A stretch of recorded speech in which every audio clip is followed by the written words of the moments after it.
오늘 하나님께서 주신 말씀은 출애굽기 21장 12절에서 27절 말씀 중에 12절에서 17절 말씀을 근거로 정말 중요하게 여기고 지켜야 할 것 1이라는 제목으로 하나님 말씀 증거하도록 하겠습니다. 하나님 나라를 향하여 출애굽기 강의 91번째 시간입니다. 오늘 본문은 지금 하나님께서 이스라엘 백성들에게 시내산에서 만난 뒤에 이제 하나님의 백성답게 살아가는 그 방법에 대해서 계속적으로 말씀하고 있는 내용입니다. 그래서 이 말씀을 보면 그냥 어려운 율례와 규례를 하나님께서 정해 주신 것이 아니라 하나님의 마음을 알 수 있는 그런 말씀 중에 하나라는 것입니다. 그래서 우리가 이 말씀을 통해서 우리가 하나님을 바르게 알고 제대로 알기 원합니다. 그래서 하나님이 우리에게 지금 이 땅 가운데서 세상 사람들과 우리와 분리될 수 있는 그 분리라는 것은 거룩을 의미하는데 어떻게 하면 거룩하게 살 수 있는지 그 생각과 그 관점과 그 모습과 그 행동을 바꿀 수 있는 그런 말씀의 시간이 되기를 예수님의 이름으로 축원합니다. 그 중에서 오늘과 내일은 하나님께서 말씀하시는 이 실제적인 살인에 대한 죄, 또 폭행에 대한 죄에 대해서 다루고 있습니다. 이 말씀을 통해서 하나님께서 진짜 중요하게 생각하시는 것이 무엇인지 우리가 아는 은혜가 있기를 바랍니다. 그 중에서 오늘 본문은 바로 사형 판결을 내려야 하는 범죄에 대해서 이야기하고 있습니다. 그 중에서 오늘 본문의 말씀은 두 가지로 사형 판결에 대해서 이야기하고 있습니다. 첫 번째는 사람을 죽였을 경우에 대해서 이야기합니다. 이 사형에 대한 대원칙은 12절에 나오는데 단 한마디입니다. 사람을 쳐 죽인 자는 반드시 죽일 것이다 라고 말씀하고 있습니다. 다른 사람에게 폭행을 가해서 죽음에 이르게 한 사람은 반드시 죽게 한다라고 하는 그 말씀인데요. 근데 여기서 처벌하는 방식이 두 가지가 있습니다. 첫 번째는 바로 살해의 의도가 없이 부주의하게 내가 그 사람을 죽이게 되었을 경우에는 하나님께서 마련하신 거처인 도피성으로 피해서 그 하나님의 방법대로 하나님의 말씀대로 그가 억울하고 그가 이제 변론을 할 수 있는 이 살인에 대해서 변론을 할 수 있는 기회를 주어준다라고 하는 그런 판결이 있고요. 또 두 번째는 고의성을 가지고 타인을 살해한 경우인데 그때 이렇게 이야기합니다. 사람이 그의 이웃을 고의로 죽였으면 너는 그를 내 제단에서라도 잡아내려 죽일지니라라고 말씀하고 있습니다. 이런 사람은 이유를 불문하고 사형에 처해야 된다는 것입니다. 이 사람도 똑같이 숨으려고 할 것입니다. 근데 그렇게 숨었을 때 아무리 하나님의 제단이라도 이 시대는 지금도 마찬가지겠지만 이 교회라는 곳, 이 하나님이 계신다는 곳, 제단이라는 곳은 성스러운 곳이었습니다. 그러니까 많은 사람들이 이곳에서 함부로 행하지 못한다는 것을 알고 있습니다. 그럼에도 불구하고 그 사람이 이 제단에 숨어 있을지라도 너는 그곳에서라도 끌어내어서 그를 죽여야 된다라고 이야기하는 것입니다. 이만큼 하나님께서는요 누군가의 생명을 고의로 해치는 일을 굉장히 엄격하게 말씀하셨다는 것입니다. 두 번째 하나님께서 말하는 살인의 죄는 바로 부모를 폭행한 죄입니다. 이것은 사형에 처하는 죄인데요. 부모를 치거나 여기서 친다는 그 의미 이 말씀은요. 이 하나님이 애굽을 치셨다 하셨을 때 그 정도의 강한 의미를 말하고 있습니다. 또 부모를 저주하는 사람은 사형을 면할 수 없다라고 이야기합니다. 이것은 단지 폐륜적인 모습만 이야기하는 것이 아닙니다. 우리가 부모를 공경하라라는 말씀이 있지요. 그 말씀이 뭐라고요? 담임 목사님께서 말씀하신 적이 있어요. 이 부모를 공경하라는 이 계명은 다섯 번째 계명이에요. 1계명부터 4계명까지는 나와 하나님과의 관계잖아요. 또 5계명부터 10계명까지는 나와 사람들에 대한 나의 이웃에 대한 관계인데 이 하나님과 나와의 관계 또 사람들과의 관계를 가장 잘 설명하고 있는 그것을 가장 잘 포용하고 있는 그 계명이 바로 오계명이라는 거예요. 그래서 오계명을 통해서 우리가 그것을 지킴으로써 무엇을 할 수 있는 거예요? 하나님과 우리와의 바른 관계를 알 수 있고요. 또 이웃을 어떻게 사랑해야 되는 그 바른 관계를 알 수 있어요. 그렇기 때문에 부모를 저주하거나 치는 자, 폐륜적인 일을 벌이는 자는 어떤 거예요? 하나님의 모든 계명을 다 무시하게 되는 거예요. 그렇기 때문에 어떻게 된다고요? 사형에 처한다고 말씀하고 있는 것입니다. 우리가 이 두 가지 이제 사례를 통해서 이 사형이라는 제도를 통해서 우리가 깨닫는 것이 있습니다. 그것은 바로 오늘 본문 말씀의 제목처럼 하나님께서 정말 중요하게 여기시는 것이 무엇인가에 대한 말씀이라는 것입니다. 우리가 알다시피 하나님께서 가장 중요하게 여기시는 것이 무엇입니까? 바로 생명이라는 것입니다. 하나님은 우리에게 생명을 주시기 위해 자신의 하나뿐인 아들을 독생자 예수 그리스도를 이 땅에 보내주셨고 이 땅에서 인간으로 살게 하셔서 그 인간의 모습으로 십자가에 달려 돌아가시는 그 가장 참혹한 그 일을 행하게 하셨습니다. 그리고 3일 만에 부활하셔서 그 말씀을 이루시고 어떻게 했어요? 우리에게 영생을 허락해 주셨다는 것입니다. 하나님이 가장 소중하게 여겨야 되는 것 그것은 바로 소중하게 여기시는 것 그것은 바로 생명입니다. 그렇다면 하나님의 뜻대로 살아야 되는 우리는 어떻게 살아야 되겠습니까? 하나님과 마찬가지로 생명을 가장 소중히 여기면서 살아야 된다는 것입니다. 근데 여기서 재밌는 것이 있습니다. 여기서 말하는 이 생명은 우리의 생명을 이야기하는 것이 아닙니다. 우리의 육신의 생명을 이야기하는 것이 아닙니다. 우리의 영의 생명을 이야기하는 것입니다. 우리가 예수 그리스도가 우리를 다시 살리셨다라고 이야기하잖아요. 나는 죽고 예수로 다시 산다라고 이야기하잖아요. 그 사는 것은 뭐가 사는 거예요? 이제는 내 육이 사는 게 아니에요. 육은 썩어질 것이에요. 근데 영원한 건 뭐예요? 나의 영이라는 거예요. 여기서 말하는 이 생명은요, 바로 하나님께서 우리에게 주신 두 번째 생명, 바로 영을 이야기하는 거예요. 우리가 육신이 죽을 것 같은 상황이 놓여질 수 있습니다. 막 힘들게 일하거나 아니면은 내가 사고를 당하거나 무슨 일이 당하면 내 육신이 망가지고 내 병이 들고 이러면은 되게 큰 걱정을 합니다. 근데 많은 사람들이요, 내 영이 병들고 내 영이 다치고 내 영이 함부로 되어지는데도 그렇게 크게 잘못된 것을 느끼지 못해요. 왜 그렇습니까? 육으로 아직도 살기 때문이란 거예요. 우리가 영으로 살아야 하나님의 영으로 살아야 진짜 사는 것인데 아직도 내가 육으로 사니까 나는 아직도 죽을 수밖에 없는 나는 아직도 죽음을 품고 있는 죽음을 두려워하고 있는 그런 존재로 세상 사람들과 똑같이 살아간다는 거예요. 하나님께서 우리를 어떻게 하셨다고요? 세상과 구별되게 만드셨다고요. 거룩한 제사장이고 거룩한 나라고 왕 같은 제사장으로 우리를 택해 주셨다는 것입니다.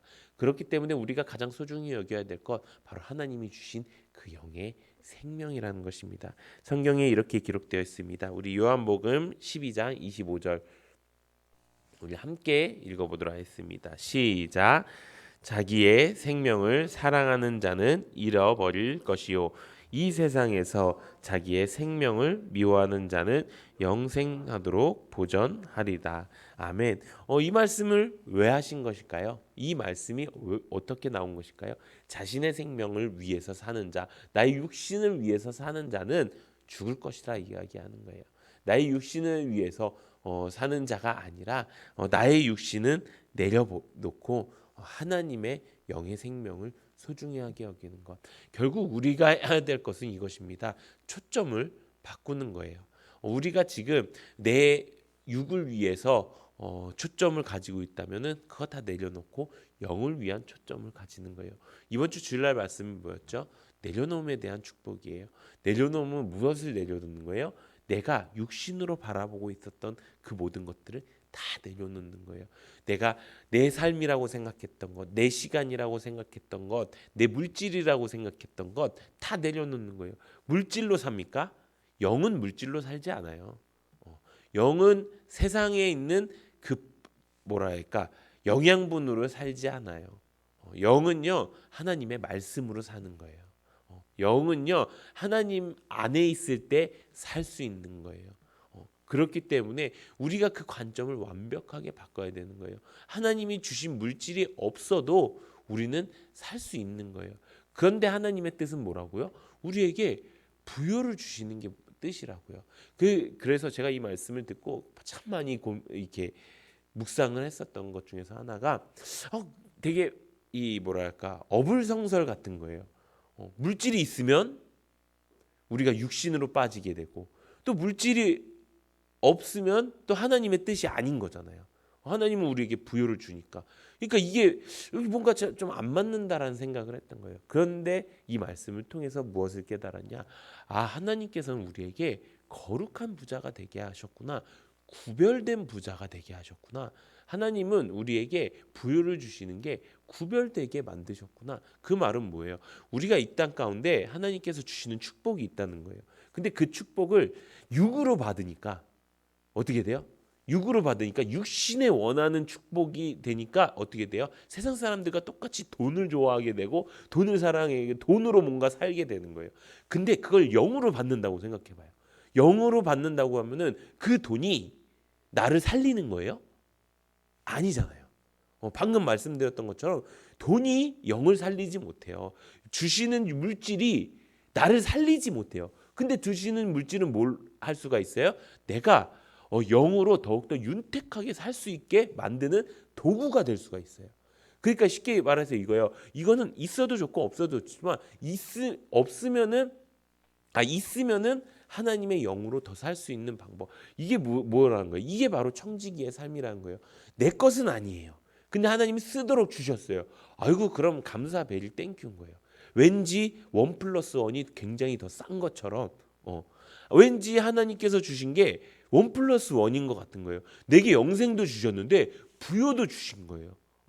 그 부요가 있는 사람도 있고 없는 사람도 있을 거예요. 근데 다 하나님은 부요를 주시기 원하지만 나에게 맞게 주실 거예요. 어떤 사람에게는 작은 재정을 주실 것이고 어떤 사람에게는 큰 재정을 주실 거예요. 작은 재정부터 시작해서 크게 되는 사람도 있을 것이고요. 평생 그 작은 재정으로도 행복하게 되는 사람도 있을 거예요. 물론 사람의 입장으로서는 큰 재정을 주셨으면 좋겠다라고 생각했지만 정말 믿으실지 모르겠지만 저는 약간 큰 재정이 있으면 더 위험해지는 것 같아요. 그래서 하나님께서 항상 작지만 소중한 재정을 주세요. 근데 더 재밌는 건 작지만 소중한 재정을 주시고 나서 지금 10년이 됐거든요. 이렇게 얘기하면 이거 담임 선생님이 들으시면 좀 서운해하시는데, 아니 저 많은 재정이에요. 예. 근데 이렇게 주신 그 재정을 가지고 10년을 살았는데 점점 신기한 건 점점 근심이 없어져요. 정말로. 아니 뭐 이렇게 다들 여기서 사정을 아시잖아요. 뭐 집도 없고 뭐도 없는 그 사람이 뭐 차도 생기고 갑자기 또 집도 생기고 막 이렇게 됐어요. 근데 집이 생기면 사람들이 이거더라고요. 돈이 없는 사람들은 돈 걱정부터 하는 거예요. 돈도 없는데 어떻게 그런 집에 들어가? 막 이렇게 생각하는. 근데 너무 신기한 거는 정말 저도 똑같은 생각을 안 하진 않았겠죠. 근데 중요한 건 얼마 되지 않아서 그 근심이 그냥 사라졌어요. 그러니까 뭐 하나님이 가라고 하시면은 채워주시겠지. 근데 갑자기 막 동생한테 전화 와갖고 오빠 혹시 돈 필요하냐고. 그런 세상에서 예쁜 동생이 어디 있습니까? 동생과 사이가 좋은 것도 너무 감사한데 그 동생이 갑자기 남는 돈이 있다고. 그 동생이 그렇게 부자는 이 말하니까 점점 이상해지는데요. 그 남는 돈이라는 게 이렇게 적금이 갑자기 이렇게 딱 끝나서 혹시 나 무슨 아파트가 됐는데 이제 뭐 계약금이나 이런 게 있으면 좋겠다니까. 알겠다고 그러더니 막 갑자기 돈도 막 그러니까 되게 재밌는 건 돈 때문에 살지 않으니까, 그러니까 돈 때문에 내 생명을 갉아먹고 살지 않으니까 너무 신기한 거는 내 육에 관심이 없고 영에 관심이 생기게 되고요. 영에 관심이 생기게 되니까 하나님이 무엇으로 우리에게 복을 주시는가를 관심 있게 보게 되고요. 그렇게 하다 보니까 이 돈이 뒷전이 되는 거예요. 통장을 보지 않아요. 그러면서 펑펑 써요. 저의 나름대로는. 제 아내가 셀장이 된 다음부터 또 펑펑 써요. 뭔가 이렇게 굉장히 많이 베풀기 시작해요. 펑펑 쓰는데도 마르지 않는, 제가 뭔가 재정을 잘못 설명하고 있는, 마르지 않는 통장에 축복을 주신 거예요. 이게 꼭 돈의 문제가 아니라 그만큼 걱정 근심이 없어지는 거예요. 어떤 일이 생기더라도 걱정 근심이 없어지는 거예요. 그거야 목사님이니까 또 말씀으로 이렇게 되니까. 아니요, 저는 세상에 나가서는요, 아직도 친구들은요, 제가 목사라는 사실을 너무 놀라워하고 있어요. 그 친구들은 저를 보고 하나님을 볼 수가 있대요. 하나님이 살아계신다는 걸 경험할 수 있대요. 정말 그만큼 저도 세상적인 사람이었어요. 그런데 하나님의 말씀대로 내가 청지기의 삶을 살다 보니까 그 마음에 근심이 없어지는 거예요. 어떻게 살 때? 내가 하나님이 주신 그 영생을 소중하게 여기면서 살 때 이렇게 된다는 것입니다. 그리고 하나님이 주신 말씀을 소중하게 여겨야 되는 거예요. 계명을 소중하게 여겨야 되는 거예요. 이 부모를 공경하지 않는 것들은 말씀을 소중하게 여기지 않는 거예요. 이 말씀을 이제 풀이하는 과정에서 어떤 말씀이 있었냐면, 부모를 저주하고 부모를 폭행하는 사람은 하나님께 대적한다라는 그런 해석을 하더라고요. 근데 정말로 하나님의 말씀에 대적하는 것, 이 하나님의 계명에 대적하는 것만큼 위험한 일이 없다는 거예요. 그것은 내 생명을 앗아가는 일. 이렇게 죽은 사람이 천국 가겠습니까? 못 가요. 이렇게 죽은 사람은 천국 절대 못 가요. 하나님이 주신 이 생명을 소중하게 여기는 사람, 소중하게 여기지 않는 사람 천국에 못 가요. 하나님이 주신 말씀을 소중하게 여기지 않는 사람 천국에 못 가는 거예요. 그렇기 때문에 우리가 반드시 기억해야 될 것, 우리 하나님은 생명을 소중하게 여기시는 분이시구나. 우리 하나님은 하나님이 주신 그 말씀, 그 계명을 소중하게 여기시는 분이시구나. 그것을 생과 사로 이야기할 만큼 가장 중요하게 여기시는구나. 이것을 깨닫는 우리가 되길 원합니다. 그래서 우리가 이 땅 가운데 이제는 육신으로 살지 않겠습니다. 주님이 주신 그 영으로 살겠습니다. 영으로 산다는 것은 내가 이 세상 것들을 다 영으로 받는 것입니다. 하나님, 내가 이제 그것을 다 영으로 받을 수 있게 정말 청지기의 삶, 우리에게 가장 큰 유혹인 그 돈의 문제도 해결하고 탐심의 문제도 해결해서 내가 이 땅 평생토록 거룩한 부자가 돼서, 거룩한 부자의 결국 그 핵심은 무엇입니까? 성경대로 사는 사람이 거룩한 부자인 거예요. 성경대로 사는 그런 사람이 되어서 내가 이제 내 시간, 내 것 쪼개서 하나님께 드리는 게 아니라 하나님의 것을 내가 쓴다고 하는 그 청지기의 삶의 마음을 가지고 또 하나님의 말씀을 가장 소중하게 여길 수 있는 우리 성도님들 되시기를 예수님의 이름으로 축원합니다.